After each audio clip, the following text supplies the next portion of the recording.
Number 1 ابو بکر ہے، number 2 عمر ہے، number 3 عثمان ہے، نمبر 4 علی ہے۔ ان 4 کی حیثیت کو جدا ہے، اس لیے یہ صحابی بھی ہے، خلیفہ راشد بھی ہے، یہ صحابی بھی ہے، نبوت کے جانشین بھی ہے۔ ان کے لیے میرے نبی نے ایک ممتاز لفظ استعمال فرمایا، فَإِنَّهُ مَن يَعِشْ مِنكُم بَعْدِي فَسَيَرَى اخْتِلَافًا كَثِيرًا، میں نبی دنیا چھوڑ جاؤں گا، میرے دین میں تمہیں اختلاف نظر آئے گا۔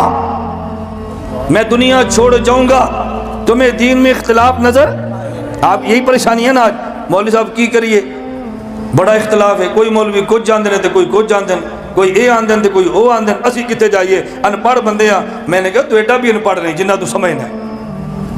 کوئی دنیا میں آپ کے راولہ کوڑ میں بندہ کہتے ہیں ہم مفتی صاحب بہت پریشان ہیں کہ ادھر سیاسی جماعت یہ ہے، ادھر یہ ہے، ادھر یہ ہے، ہم بڑے پریشان ہیں کس کو ووٹ دے، ہم تو برباد ہو گئے۔ تم کبھی نہیں کہتے 10 جماعتوں میں سے ایک کا پرچم بھی اٹھاتے ہو، لڑائیاں بھی لڑتے ہو، جیلیں بھی کاٹتے ہو، اور جب دین کا معاملہ ہے عمل تو کرنا نہیں ہے نا۔ ہم بہت پریشان ہیں کدھر جائیں، کوئی یہ کہتا ہے کوئی یہ کہتا ہے، تو پھر الیکشن کے موقع پر ووٹ بھی نہ دو نا، سیاسی جماعتوں کے پرچم اپنے گھر پہ نہ لگاؤ نا، اور کو جی ہم کدھر جائیں، سادے لوگ ہیں، کوئی کچھ کہتا ہے کوئی کچھ کہتا ہے، ادھر تو آپ دوڑتے ہیں، ہماری باری ہم کدھر جائیں، بہت پریشان ہیں۔ تم اتنے پریشان نہیں ہو جتنی پریشانی کا اظہار کرتے ہو، اور بات سمجھ آ رہی ہے آپ کو؟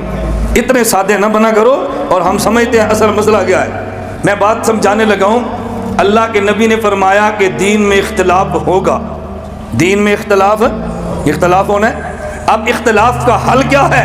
رسول اللہ صلی اللہ علیہ وسلم نے فرمایا فَإِنَّهُ مَن يَعِشْ مِنكُم بَعْدِي فَسَيَرَى اخْتِلَافًا كَثِيرًا، میرے جانے کے بعد اختلاف ہوں گے۔ اللہ کے نبی اختلاف حل کیسے کریں؟ فرمایا فَعَلَيْكُمْ بِسُنَّتِي، بے حدیثی نہیں کہا، بے سنتی کہا ہے۔ اگر اختلاف کا حل دیکھنا ہو میری سنت کو دیکھ لینا، اگر اس میں نہ ملے فرمایا سنت الخلفاء الراشدین المہدیین، خلیفہ راشد کا فیصلہ دیکھ لینا۔